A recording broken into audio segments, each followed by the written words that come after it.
كانت المدرسة قبل الحرب تمام.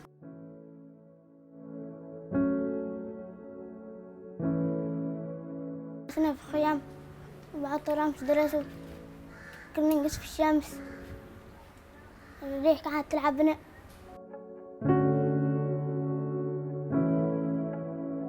في المدارس ما كانت مهدمة واجهنا كثير من الصعوبات، ولكن لم يتوقف العمل. صحيح أن فقدنا بعض الوسائل التي راحت مع الحرب.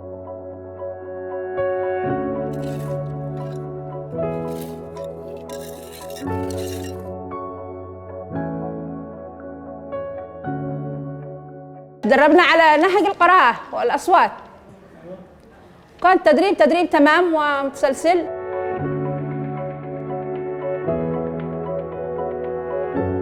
حضورنا تمام، ندرس فيه تمام، مدرسين تمام علمونا، نلعب في الساحة كبة.